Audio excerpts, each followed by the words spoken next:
नमस्कार दोस्तों, जय भोलेनाथ। दोस्तों, आपको बता देना चाहता हूँ, यह एक घटना तुम्हारी किस्मत बदल देगी। शिवलिंग हाथ में लेकर कहता हूँ। दोस्तों, आपका बहुत बहुत स्वागत है हमारे YouTube चैनल में और उनसे कई हजार गुना अत्यंत ही महत्वपूर्ण वीडियो और ज्ञानवर्धक खास और महत्वपूर्ण ज्योतिष कार्यक्रम में कन्या राशि वालों हो जाए सावधान, क्योंकि आने वाले अगले 10 नवंबर से 30 नवंबर इस दौरान शिवलिंग का पूजन, प्रार्थना और शिवजी की कृपा प्राप्त करने से कई सकारात्मक बदलावों का अनुभव हो सकता है। कन्या राशि ज्योतिष के अनुसार सूर्य और चंद्र के आधार पर आंकी जाती है। यह राशि पृथ्वी तत्व से संबंधित है और बुध ग्रह इसका स्वामी है। कन्या राशि के जातक अक्सर बुद्धिमान, व्यवस्थित और जिम्मेदार माने जाते हैं। नवंबर माह में विशेष रूप से 10 से 30 नवंबर के बीच कन्या राशि पर कुछ महत्वपूर्ण ग्रहों का प्रभाव पड़ेगा। इस दौरान बुध, सूर्य और मंगल जैसे ग्रह कन्या राशि में महत्वपूर्ण प्रभाव डाल रहे हैं। आर्थिक स्थिति इस महीने कन्या राशि के लोगों के लिए आर्थिक स्थिति में कुछ उठापटक देखी जा सकती है। अगर आप निवेश करने की योजना बना रहे हैं तो यह समय थोड़ा संभल कर कदम उठाने का है। विशेषकर शेयर मार्केट और संपत्ति के मामलों में कोई भी कदम सोच समझकर उठाएं। इस समय आपके स्वास्थ्य पर विशेष ध्यान देने की आवश्यकता होगी। मानसिक तनाव और अनिद्रा जैसी समस्याएं हो सकती हैं।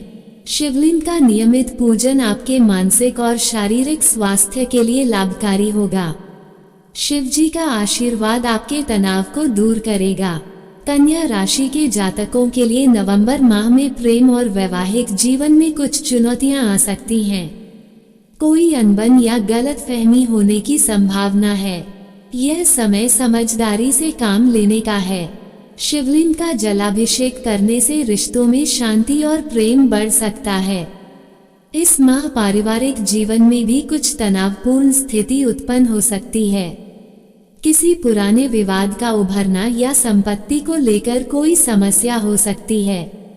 ऐसे में परिवार के साथ मिलकर हर समस्या का सामना करने का प्रयास करें।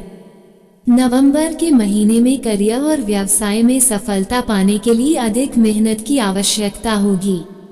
नवंबर माह में शिवलिंग का पूजन करने के लिए 10, 15, 18, 21 और 27 तारीखें विशेष रूप से शुभ मानी गई हैं। प्रतिदिन सुबह शिवलिंग पर जल अर्पित करें और ओम नमः शिवाय का जाप करें। प्रत्येक सोमवार को व्रत रखने का प्रयास करें। इस अवधि में कुछ चुनौतियां तो होंगी, लेकिन नियमित शिव पूजा और उचित उपायों से जीवन में संतुलन बना रहेगा। कन्या राशि के जातकों के लिए नवंबर का मध्य से लेकर अंत तक का समय मिश्रित परिणाम लेकर आएगा। इस दौरान आपको अपनी मेहनत और परिश्रम का फल प्राप्त होगा, लेकिन कुछ क्षेत्रों में सावधानी बरतनी होगी। आइए इस अवधि में कन्या राशि के विभिन्न पहलुओं के बारे में विस्तार से जानते हैं। नवंबर के इस मध्य से लेकर अंत तक का समय आर्थिक दृष्टिकोण से आपके लिए सामान्य रहेगा। हालांकि इस दौरान खर्चों में बढ़ोतरी देखने को मिल सकती है, लेकिन आपके नियमित आय के स्रोत भी ठीक रहेंगे। इस समय में धन संचय करना आपके लिए थोड़ा चुनौतीपूर्ण हो सकता है। पुराने निवेश से लाभ मिल सकता है, लेकिन कोई नया निवेश करने से पहले सही से विचार करें और किसी अनुभवी व्यक्ति से सलाह लें।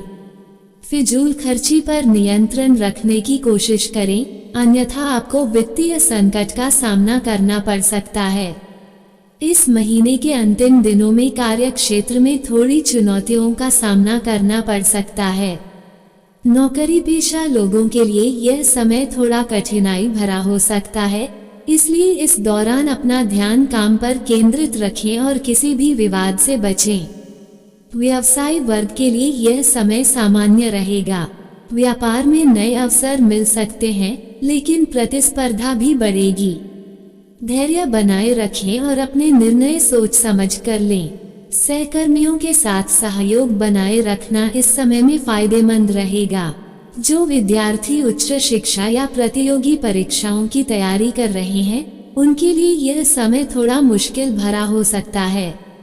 मेहनत के बावजूद मनचाहे परिणाम मिलने में विलंब हो सकता है। इस दौरान आपको अपनी पढ़ाई पर विशेष ध्यान देना होगा।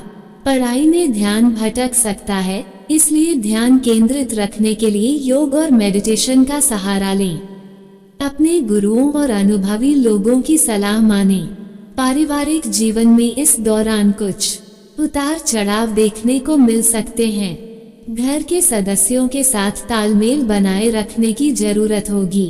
किसी भी विवाद से बचें और रिश्तों में सुधार लाने का प्रयास करें। बुजुर्गों का सहयोग प्राप्त होगा और उनके अनुभव से आप कुछ सीख सकते हैं। बच्चों की शिक्षा और स्वास्थ्य पर ध्यान देने की जरूरत होगी। प्रेम संबंधों में थोड़ी समस्याएं आ सकती हैं।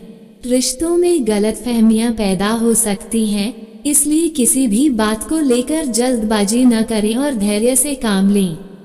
अपने पार्टनर के साथ खुले दिल से बातचीत करें और उनकी भावनाओं का सम्मान करें। विवाहित जातकों के लिए भी समय सामान्य रहेगा। जीवन साथी का सहयोग प्राप्त होगा, लेकिन आपसी समझ बनाए रखना जरूरी होगा। स्वास्थ्य के दृष्टिकोण से यह समय सामान्य रहेगा, लेकिन मौसम में बदलाव के कारण कुछ स्वास्थ्य समस्याएं आ सकती हैं। खान पान पर विशेष ध्यान दें और स्वस्थ दिनचर्या अपनाएं। छोटी मोटी समस्याओं को नजरअंदाज न करें और नियमित जांच करवाएं।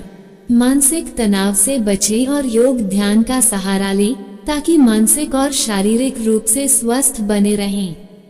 इस समय छोटी दूरी की यात्राओं के योग बन रहे हैं। व्यावसायिक कारणों से यात्रा करनी पड़ सकती है, जो लाभदायक रहेगी। किसी धार्मिक स्थल की यात्रा का भी अवसर मिल सकता है, जो आपके मन को शांति प्रदान करेगी। यात्रा के दौरान अपने सामान का ध्यान रखें और किसी प्रकार की जल्दबाजी न करें। उपाय: इस समय में मां दुर्गा की उपासना करें और हर शुक्रवार को दुर्गा चालीसा का पाठ करें। जरूरतमंदों को सफेद वस्त्र और भोजन का दान करें। हनुमान जी के मंदिर जाकर प्रसाद चढ़ाएं और मंगलवार को हनुमान चालीसा का पाठ करें। नियमित रूप से सूर्य को अर्घ्य दें और ओम सूर्याय नमः का जप करें। कन्या राशि वालों के लिए यह समय सावधानी बरतने का है। आर्थिक और करियर से जुड़ी चुनौतियों का सामना धैर्य और संयम से करना होगा। रिश्तों में तालमेल बनाए रखें और अपने स्वास्थ्य का ख्याल रखें। आपको भगवान भोलेनाथ का आशीर्वाद प्राप्त हो। सच्चे दिल एक बार कमेंट बॉक्स में जय भोलेनाथ जरूर लिखिए। आपका बहुत बहुत धन्यवाद।